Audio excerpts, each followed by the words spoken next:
आपका बहुत बहुत स्वागत है। मैं हूं आपके साथ वर्षा शर्मा। रुक करेंगे उत्तर प्रदेश की खबरों की ओर। लखनऊ में डॉक्टर राम मनोहर लोहिया आयुर्विज्ञान संस्थान का स्थापना दिवस समारोह आयोजित किया गया। इस अवसर पर संस्थान के अधिकारी, चिकित्सक, कर्मचारी और पूर्व छात्र उपस्थित रहे। समारोह में संस्थान की उपलब्धियों और स्वास्थ्य क्षेत्र में योगदान को रेखांकित किया गया। कार्यक्रम के दौरान विभिन्न सांस्कृतिक कार्यक्रम और मेडिकल प्रदर्शनियां भी आयोजित की गई, जिसमें छात्रों और स्टाफ ने सक्रिय भागीदारी निभाई।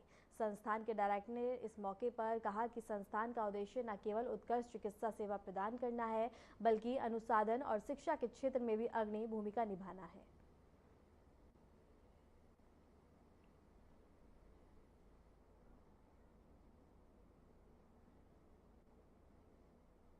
तालियों की करतल ध्वनि से स्वागत करें।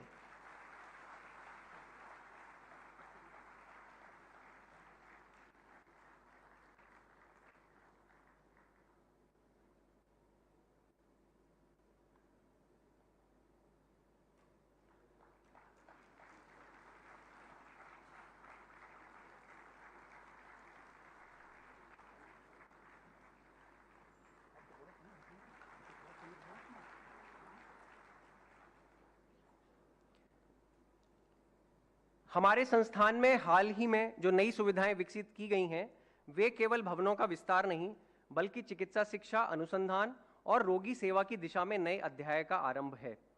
लोकार्पण हेतु संस्थान के न्यू ब्लॉक स्थित एडवांस्ड न्यूरोसाइंस सेंटर, प्राथमिक स्वास्थ्य केंद्र जुगौर में कम्युनिटी मेडिसिन विभाग के अंतर्गत rural health training centre, academic block के 10वें तल पर निर्मित conference hall, lecture theatre, cafeteria, संस्थान के मुख्य परिसर को एकेडमिक ब्लॉक से जोड़ने हेतु उपरिगामी फुट ओवरब्रिज, शिलान्यास हेतु गोमती नगर विस्तार नवीन परिसर में 444 शैय्या युक्त पुरुष छात्रावास एवं 444 शैय्या युक्त महिला छात्रावास, नर्सिंग कॉलेज हेतु शैक्षणिक भवन, उत्तर प्रदेश के प्रथम गामा नाइफ मशीन का स्थापना कार्य। आज हमारे लिए सचमुच सौभाग्य का क्षण है कि इन नवनिर्मित सुविधाओं का लोकार्पण हमारे माननीय मुख्य अतिथि आदरणीय मुख्यमंत्री जी के कर कमलों से संपन्न होगा। मैं माननीय मुख्यमंत्री महोदय से निवेदन करता हूं कि वे इन सभी नवीन सुविधाओं का लोकार्पण अपने कर कमलों से करें। कृपया तालियों के करतल ध्वनि से इस पल को अविस्मरणीय बना दें।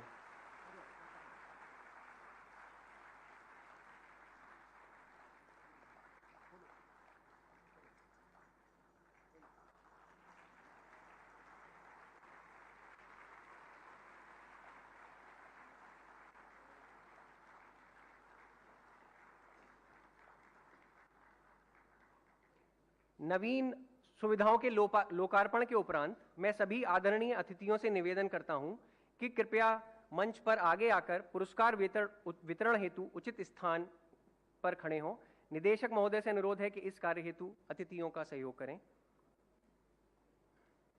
हमारे संस्थान की एक गौरवपूर्ण परंपरा रही है कि जो संकाय सदस्य अपने दायित्वों का निर्वहन में उत्कृष्टता का परिचय देते हैं, चाहे वह चिकित्सा शिक्षा हो, रोगी सेवा हो, अनुसंधान हो अथवा प्रशासनिक कार्य, उन्हें सम्मानित कर उनके योगदान की सराहना की जाती है। यह परंपरा केवल व्यक्तिगत उपलब्धियों का सम्मान नहीं है, बल्कि पूरे संस्थान के गौरव और प्रेरणा का प्रतीक है। उन्हें सम्मानित करने के लिए आज से उपयुक्त समय और क्या होगा, और इससे बड़ा सौभाग्य क्या होगा कि यह सम्मान प्रदेश के यशस्वी मुख्यमंत्री महोदय के कर कमलों से प्राप्त हो। मैं अनुरोध करूंगा माननीय मुख्य अतिथि महोदय, माननीय मुख्यमंत्री उत्तर प्रदेश श्री योगी आदित्यनाथ जी से कि वे उत्कृष्ट योगदान देने वाले संकाय सदस्यों को सम्मानित करें। सर्वप्रथम मैं उस विशिष्ट संकाय सदस्य के नाम की घोषणा करने जा रहा हूं जिन्हें उत्कृष्ट कार्य और समर्पण के लिए इस वर्ष डायरेक्टर्स एक्सीलेंस अवार्ड से अलंकृत किया जाएगा। कृपया तालियों से स्वागत करें डॉक्टर भुवन चंद्र तिवारी, विभागाध्यक्ष, department of cardiology.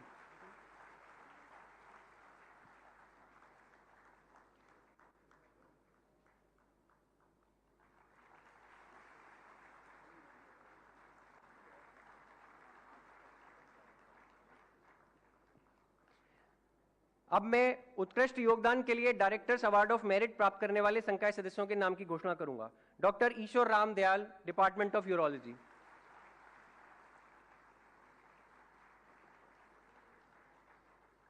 Doctor Mamta Harjai, department of anaesthesia.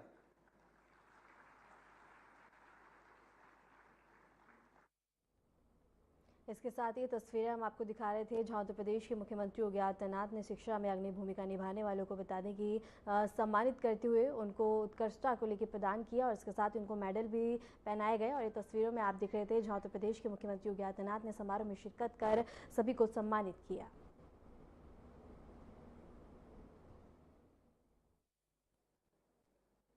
एक विकृति होती है और एक संस्कृति होती है। बीच का यथारूप रहना वो उसकी प्रवृत्ति है। जैसे मनुष्य है वह परिवर्तन तो चाहता है, लेकिन परिवर्तन करने के लिए अपने आप को तैयार करने में हिचकता है। यथास्थितिवादी जिसे आप कह सकते हैं, वे कोई परिवर्तन नहीं ला सकते, कोई नयापन नहीं ला सकते। एक होता है व्यक्ति ने निर्णय लिए और निर्णय व्यापक जनहित में है, राष्ट्रहित में है। वह होता है बीज का वृक्ष बन जाना। यही संस्कृति है। लेकिन बीज जब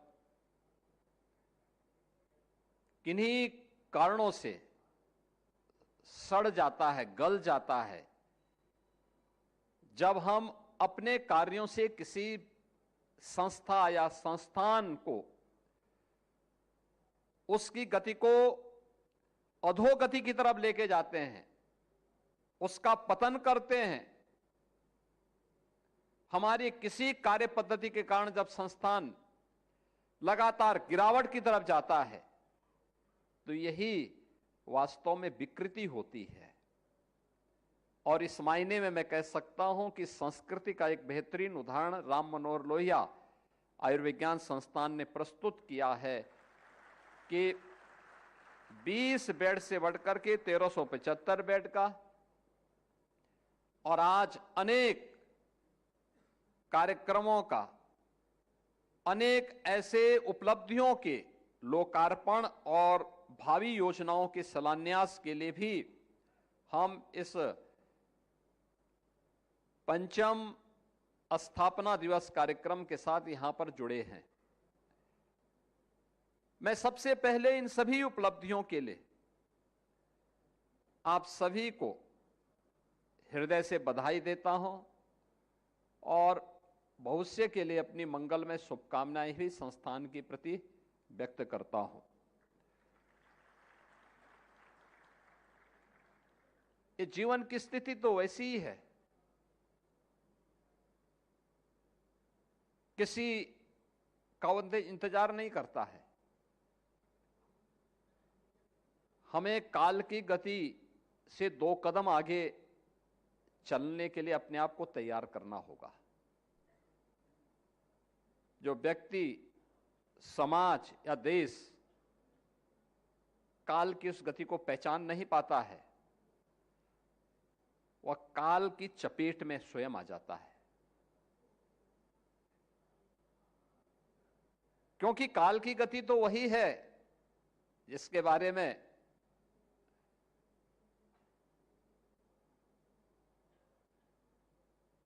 डॉक्टर श्याम नारायण पांडे ने कहा था कि महाकाल का आसन है, इस पर न किसी का शासन है। यानी काल की गति पर किसी का शासन नहीं होता है। कोई ये मान करके चले कि मैं समय की गति को अवरुद्ध कर दूंगा, ये उसकी गलतफहमी होगी। हमें उससे 2 कदम आगे चलने के लिए अपने आप को तैयार करना पड़ेगा। अगर हम चलेंगे तो प्रगति करेंगे। अगर हम नहीं चल पा रहे हैं, हम अपने को केवल समय के अनुरूप लेके जा रहे हैं, तो फिर हमें यथास्थितिवादी के रूप में लोग मानेंगे। हम कब आए कब गए किसी को पता नहीं होगा। लेकिन अगर हमारे कारण संस्थान को नुकसान हो रहा है, तो मान के चलिए कि आने वाली पीढ़ी कभी हमें माफ नहीं करने वाली है, कभी माफ नहीं करने वाली है। और इस मामले में आपके संस्थान ने अच्छी प्रगति इसलिए भी हासिल की है। आयुर्विज्ञान संस्थान 5 वर्ष में, डॉक्टर राम मनोहर लोहिया आयुर्विज्ञान संस्थान 5 वर्ष में प्रदेश के अंदर जो हमारे 3 टॉप के चिकित्सा संस्थान है, जिसमें KGMU 110 वर्ष की अपनी आयु पूरी कर चुका है, तो स्वाभाविक रूप से वह तो आगे रहेगा ही रहेगा। SGPGI वह भी कमोवेश 4 दशक पुराना है, लेकिन आप लोग 5 वर्ष में या 19 वर्ष में एक लंबी छलांग लगा करके प्रदेश के अंदर 25 करोड़ की आबादी में आपने नंबर 3 के स्थान के साथ तीसरे 3 टॉप के जो संस्थान है, टॉप 3 में हम अपने आप को स्थापित कर चुके हैं। ये चीजें दिखाती हैं कि हमारी दिशा सही है, हमारी लीडरशिप सही है, हम सही दिशा में आगे बढ़ रहे हैं। भौतिक चुनौतियां आती हैं, लेकिन टीम वर्क होता है, कार्य करने का जज्बा होता है, तो वह लोगों के मन में एक नई उत्साह का संचार करता है। आपके लिए यह अवसर इसलिए भी महत्वपूर्ण है क्योंकि यह संस्थान एक ऐसे स्थान पर स्थित है जो पूर्वी उत्तर प्रदेश का मुहाना है। पूर्वी उत्तर प्रदेश का हर पेशेंट सबसे पहले RML में आता है, सबसे पहले यहीं पे आता है, फिर यहां से KGMU या SGPGI की तरफ फिर वो रुख करता है। रुक करेंगे अगली बड़ी खबर की ओर। उत्तर प्रदेश के डिप्टी CM आगरा दौरे पर हैं। ब्रजेश पाठक जाएंगे आगरा, स्वास्थ्य सेवाओं का निरीक्षण करेंगे। यूपी मेडिकल एसोसिएशन कार्यक्रम में शामिल होंगे, कई कार्यक्रम में हिस्सा लेंगे डिप्टी CM ब्रजेश पाठक। इस वक्त की बड़ी खबर है, उत्तर प्रदेश के डिप्टी CM ब्रजेश पाठक का आज आगरा का दौरा है और इसके साथ ही कार्यक्रम में शामिल होंगे, कई कार्यक्रम में हिस्सा लेंगे और इसके साथ ही बता दें कि तमाम व्यवस्था की गई है। इस वक्त की बड़ी खबर है, उत्तर प्रदेश के डिप्टी CM ब्रजेश पाठक का आज आगरा का दौरा है और इसके साथ ही कई कार्यक्रमों में शिरकत करेंगे, स्वास्थ्य सेवाओं का निरीक्षण भी करेंगे और यूपी मेडिकल एसोसिएशन कार्यक्रम में शामिल होंगे डिप्टी CM के ब्रजेश पाठक। इस वक्त की बड़ी खबर है, जहां उत्तर प्रदेश के डिप्टी CM ब्रजेश पाठक का आगरा का दौरा है, दौरे को लेकर तमाम व्यवस्था की गई है।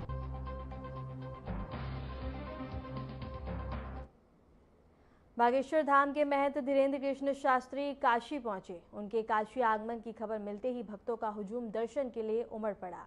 एयरपोर्ट से सीधे सामने घाट पहुंचे, जहां शिष्यों ने उनका जोरदार स्वागत किया और आशीर्वाद प्राप्त किया। बाबा ने काशी विश्वनाथ धाम में लगभग 1 घंटे तक मंत्रों का उच्चारण किया। दर्शन के दौरान भक्तों की भीड़ उनकी और देखने को मिली। महंत धीरेन्द्र कृष्ण शास्त्री ने मोदी की मां के अपमान पर प्रतिक्रिया देते हुए कहा कि सबकी मां पूजनीय है और सभी का सम्मान होना चाहिए, किसी भी मां के लिए निंदनीय शब्द नहीं बोले जाने चाहिए। उन्होंने भारत को नेपाल और बांग्लादेश की घटनाओं से सबक लेने की बात कही और हिंदू एकता के महत्व पर जोर दिया।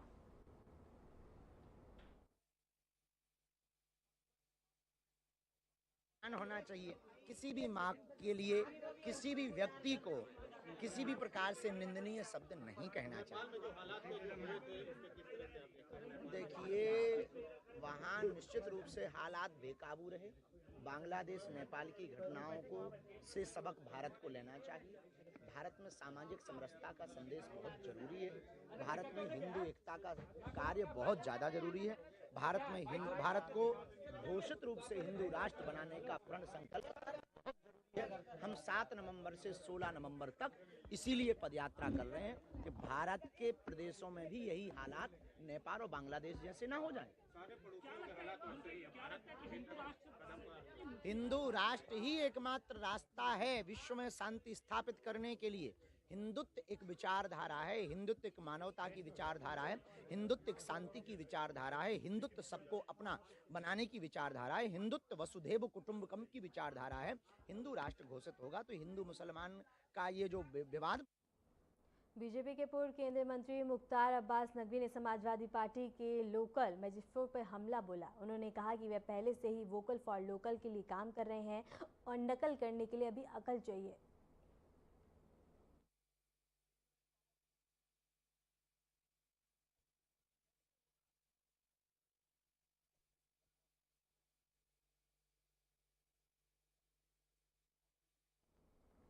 नकवी ने बिना नाम लिए अखिलेश यादव और राहुल गांधी की आलोचना करते हुए कहा कि बिना जमीन और जनाधार के जमींदारी संभव नहीं है। उन्होंने कहा कि नकल बिना समझ के करना एक्सपोज होना है।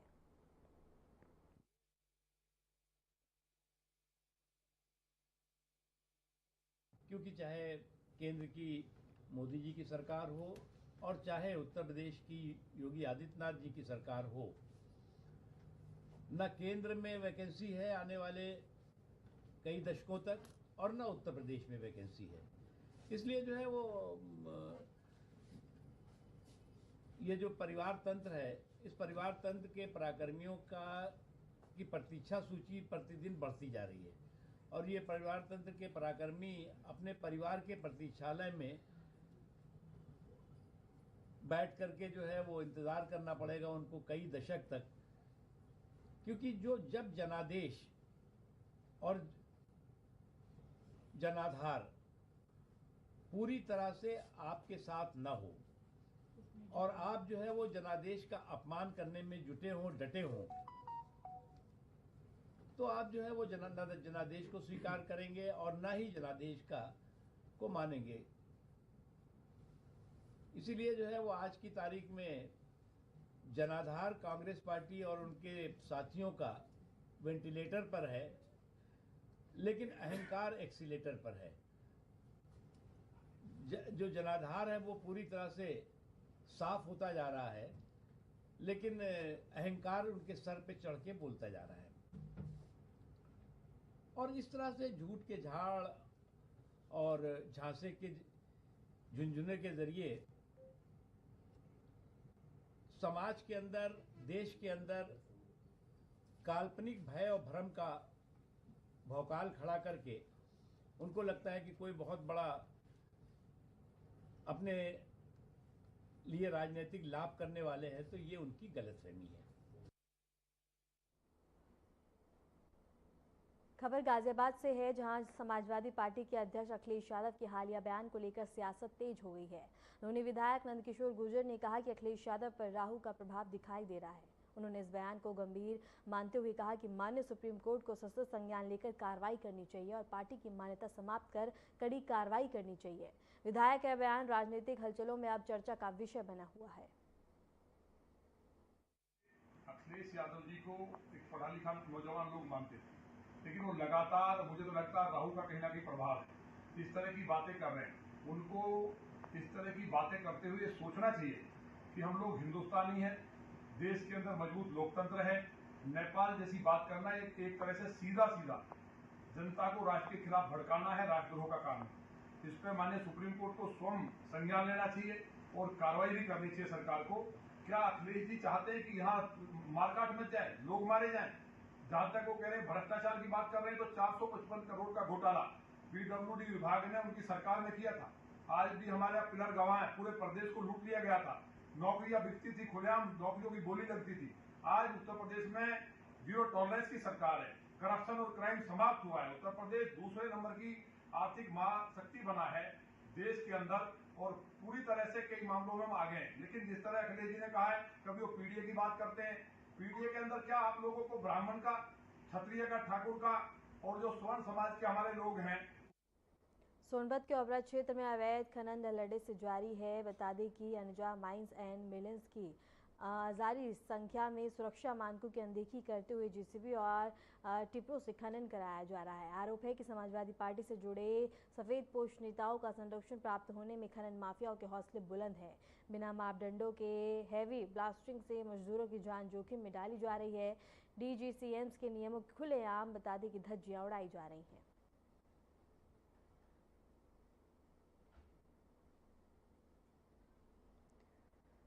खरेश्वर मंदिर के देवछठ मेले में राइसन डांसर के अश्लील डांस करने के मामले में सनातन संस्कृति जागरण मंच ने एसपी सिटी कार्यालय पर जोरदार प्रदर्शन किया। हिंदू भावनाओं को ठोस पहुंचाने के लिए आरोप में कमेटी के लोगों के खिलाफ एफआईआर दर्ज करने की मांग की गई। मौके पर एडीएम सिटी सीओ और भारी पुलिस बल तैनात रहा। एडीएम सिटी ने लोधा थाने के इंस्पेक्टर को एफआईआर दर्ज करने और जांच के आदेश दिए हैं।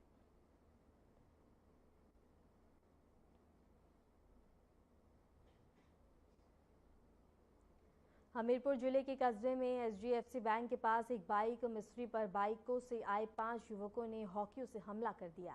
मारपीट के बाद हमलावरों ने तमंचे से गोली मार दी जो मिस्त्री के कंधे में जा लगी।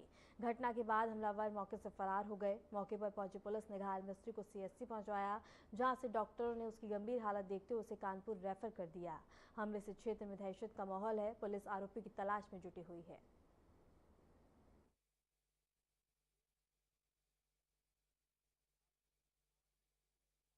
सूचना प्राप्त हुई कि पीएनबी बैंक के पास गोली चल गई है।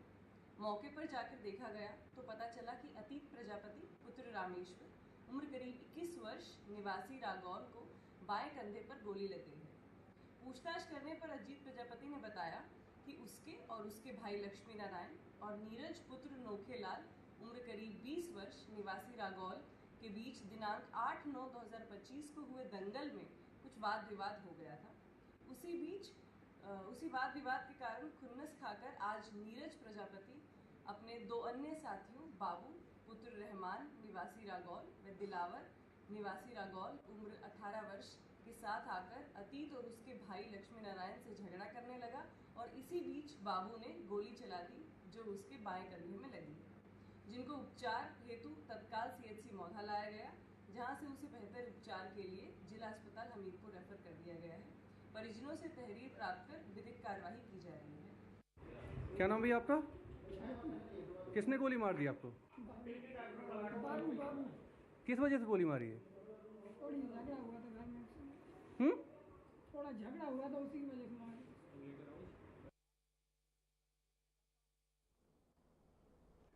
फिलहाल के लिए उत्तर प्रदेश की खबरों में इतना ही। नमस्कार।